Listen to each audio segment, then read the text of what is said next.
Hello, I'm Dr. Jane. I'm a psychologist. This is Knowing Narcissism. And in today's video, I wanted to give you a little checklist of things to look out for in no particular order of toxic relationships. Now, you can be so embroiled in a relationship that you might not be kind of aware of how toxic and how damaging it is for you. So if we go through a little checklist, it might just kind of highlight a few things for you. So grab yourself a tea or a coffee and come and join me.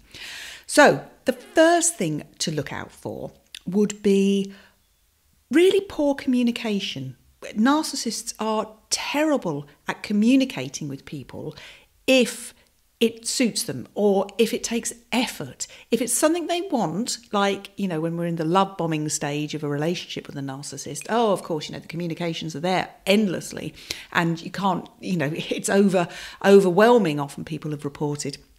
But once they've got what they want, or it's their style, perhaps we're talking about a narcissistic sibling here, this is how they've been used to communicating with everybody, you particularly. They are really, really poor at communicating. And for instance, they won't tell you about things that, might be really important because it's something to do with timing. You need to know that you're going to meet somebody at a certain time and where you're going to meet them.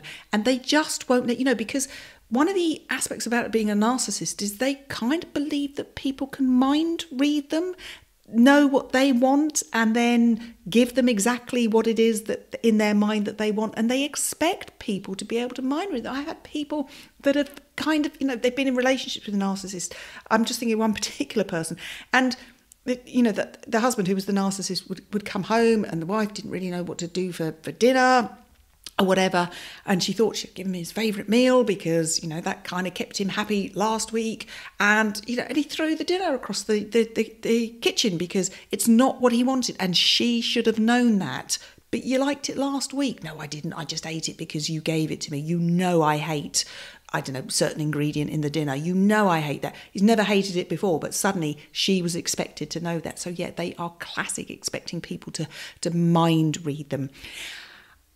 Another kind of thing about, on the checklist of toxic relationships, they are very controlling. Of course, all narcissists are very controlling. They want people to, again, mind read what they want. And if they don't get it, they then want to control that person. Because when they get control over somebody, they believe that kind of gives them that power. Remember, narcissists, entitled, unique, special individuals want admiration. So they're always after being able to control people. And often narcissists will pick kind of levels of people. They'll have the enablers kind of at the bottom, and then there'll be one special enabler that is the one that they want, that does most of their work, but then might subcontract that work out to other people that are on that level. So narcissists are very good at building those kind of people around them. So they always want to control. So if there's an element of control and lack of asking you what you might want, whether it's a film that you want to go and see or TV program that you might want to watch or anything, you kind of want to watch Succession, say, for instance. No, I'm not sure about that. I wonder why narcissists wouldn't want to watch that. But anyway, that aside, they feel that they're giving you a choice, but they're not. They're taking control. So be very, very mindful of that with narcissists. Isolation, number one tactic of a toxic person, a narcissist. They will try and isolate you from people. They will try and take you away from your family, your friends, people that just might be able to say, oh, hang on a minute, is that kind of right?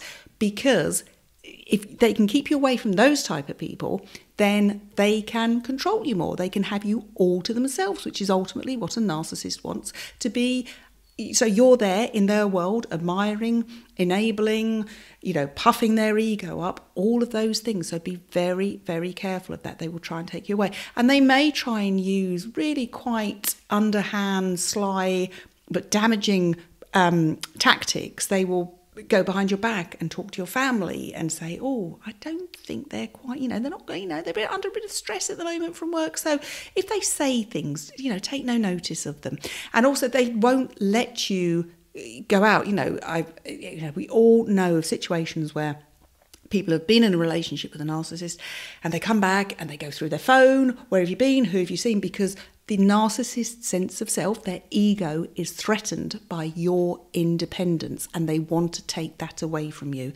So that is another toxic trait of narcissists. They are very, very jealous. They are insanely jealous. As I said, they believe that every single person that you meet may ultimately take you away from the narcissist. And remember, the narcissist has invested in you. They've invested their interest in you. They've invested their love bombing stage in you, which is very fleeting, of course. But they have invested in you, and they want the payback with a lot of interest. So if they feel that that is threatened because you have a contact, a relationship, or just something that just doesn't involve them, they will be, it comes over as being, I've had situations where people have kind of thought, well, it's jealous, but it's kind of complimentary because it's jealous. No, there is no such thing as complimentary jealousy. Jealousy and envy is exactly that. And then that soon rolls into those really damaging and hurtful and isolating and painful situations with the narcissist.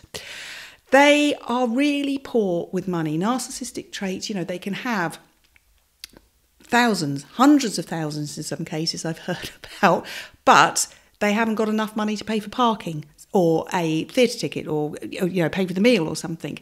They are really chronically bad with money, and then they subcontract that all onto you. I often talk about narcissists subcontracting their feelings, their emotions, their wants, whatever it is, onto other people, expecting them to take care of it, because perhaps that's been their situation in the past where they've had that done by a parent or a sibling or another family member. So they will subcontract that onto other people, their money, but they don't offer it back in kind in any way, shape or form. I've had people that have been married to narcissists with loads of money, say it's family money, and they'll say, I don't know where it goes. And if you actually sat the narcissist down and say, what do you spend your money on? Where does it go? They couldn't tell you. It's just something that's there for their benefit. Money is there for their benefit, and when it's not there, there's a problem. When it's there and people kind of make it okay for the narcissist to make it there for them, then it's okay.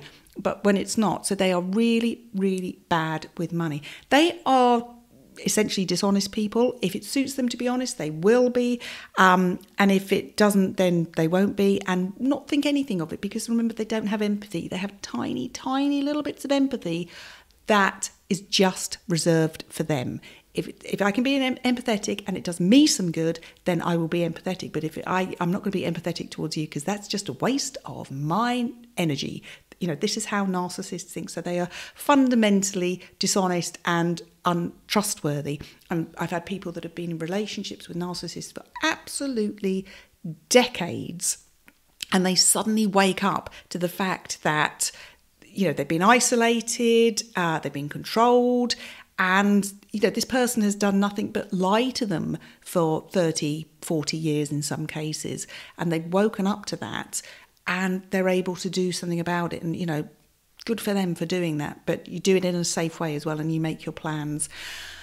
And essentially, one of the biggest traits about a narcissistic, toxic person is the fact that they are just self-centered. It's me, me, me. Their world is like that, and everybody else revolves around it. I termed this years ago when I first started doing therapy with people. I used to think I'd hear about these stories endlessly, and we talk about like an orbit personality. And I've actually seen illustrations of that as well. There's some really old illustrations. So the person's in the middle, and everybody else and everything else, absolutely everything, has to revolve around that person, because that person with their little kind of fragile ego is in the middle, and that's their expectations. So these are a few checklists for toxic people, and if that's anybody in your life, you can do something about it. You can get help, you can look online, you can see the best thing that is right for you and potentially your family to move away from that person, because they're not going to change. Thank you ever so much for watching. If I could ask you to like, subscribe, click the notification bell, that's great. Just gets videos like this out to more people. I will see you again soon for another coffee. Until then, take care.